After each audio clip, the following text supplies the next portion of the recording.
जय हिंद दोस्तों, स्वागत है आप सभी का हमारे यूट्यूब चैनल पर। साथियों, आज हम बात करते हैं यूपी ट्रिपल एससी पेट के बारे में। तो साथियों, यूपी ट्रिपल एससी पेट में जो पेट का एग्जाम चल रहा है, इसमें मैथ के 25 क्वेश्चन आते हैं। 25 में से 5 क्वेश्चन जो अर्थमेटिक के आते हैं वो आप देख लीजिए किस प्रकार के आज जो है पहली शिफ्ट में आया है। साथियों, 6 तारीख को 6 सितंबर की पहली शिफ्ट में किस प्रकार के पेपर आए हैं मैथ के लिए। तो साथियों, अब हम बताने का प्रयास कर रहे हैं। आप लोग देखिए, मैं सवाल लगाने जा रहा हूं, आपका देखिए कि क्या इसी तरह के आप लगा कर आए हैं या आपका गलत है या आपका सही है, इससे मिला लीजिए। तो साथियों, मैं पहला क्वेश्चन की बात करने जा रहा हूं। 41 नंबर का प्रश्न है। तो साथियों, इसमें देखिए एक्स वाई सहाभाज्य है, तो उनका एलसीएम, सहाभाज्य का एलसीएम हमेशा गुणज में होता है। और देखो, एक्स और वाई का एलसीएम जो है हमेशा गुणज में होता है, ठीक है। मतलब सहाभाज्य का एलसीएम हमेशा गुणज में होता है और एचसीएफ 1 होता है। एचसीएफ 1 होता है, यानी उनका मासा हमेशा सहाभाज्य संख्या का मासा 1 होता है। जैसे आपको दिखा दूं, जैसे मान लो आप यहाँ लिखे 128, ठीक है, और यहाँ लिखे यहाँ मान लो लिखे 111, तो ठीक है। तो मान लो इसका अगर आपको देखना है, इसमें अगर आपको एलसीएम पूछना है तो इसका गुणज हो जाएगा, और अगर इसका एचसीएफ पूछा जाए तो इसका एचसीएफ लगभग 1 हो जाएगा। इस तरह के प्रश्न आपको आपके पेपर में पूछे गए हैं। तो साथियों, इसका क्या पूछा है, एलसीएम पूछा है। तो एलसीएम हमेशा क्या होता है, गुणज में होता है। तो साथियों, पहला तो समझ में आ गया होगा। अब मैं बताता हूँ दूसरा क्वेश्चन।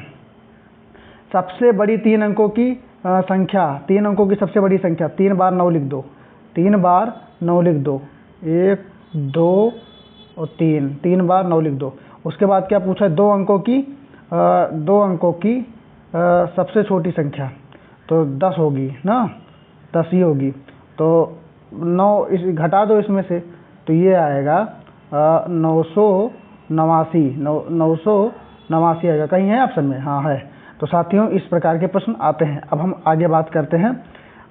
इसमें थोड़ा और बता दूं मैं आपको, इस तरह के अगर प्रश्न आएगा तो आप इसमें से एक क्वेश्चन ये लिख लीजिए, सबसे बड़ी अभाज्य संख्या, 2 अंक की सबसे बड़ी अभाज्य संख्या, तो 97 लिख लीजिए। आपके पेपर में पूछा जा सकता है 2 अंक की सबसे बड़ी अभाज्य संख्या 97, और सबसे बड़ी अभाज्य संख्या पूछा है तो 97। 2 अंकों की सबसे छोटी अभाज्य संख्या, 2 अंकों की सबसे छोटी अभाज्य संख्या तो 11, ठीक है। छोटी अभाज्य संख्या 11 और बड़ी 97 होगा, ठीक है। इस तरह के प्रश्न पूछे जाते हैं। और पूछेगा सबसे छोटी अभाज्य संख्या तो 2, ठीक है, सबसे छोटी अभाज्य संख्या तो 2। इस प्रकार के प्रश्न पूछे जाएंगे। तो साथियों, अब हम आगे बात करते हैं। आगे ये पूछा गया है, इसमें ये पूछा गया है 2/5 का प्रतिशत में बदलिए। प्रतिशत में बदलने के लिए बस क्या करना है, गुणे 100 कर दो, काम खत्म। 2/5 और गुणे 100, काम खत्म हो गया। इनको काट दो, ठीक है, इनको काट दो। 20 आया है, क्या है, 20 आया, और 20 दूना 40, 40 है ऑप्शन में, हाँ है 40, ये 40, ये ठीक है, 40 है ऑप्शन में, तो आपका 40 सही होगा। अब आगे बात करते हैं। एक सवाल और वह है, 2 सवाल अभी और है। साथियों, ये देखिए 2994, इसका आंसर 17.2 आएगा। ये सबसे आसान है, अब इसको ना कर पाओ तो क्या ही बताएं। 17.2 इसका आंसर आएगा, मैं लगाकर चेक किया। अब आगे मैं बात करता हूँ। इसका देखो साथियों, इसमें जैसे √45 और √49 -1, इनमें पूछा है सबसे बड़ा कौन सा होगा। तो आपको देखना सबसे बड़ा कौन सा होगा।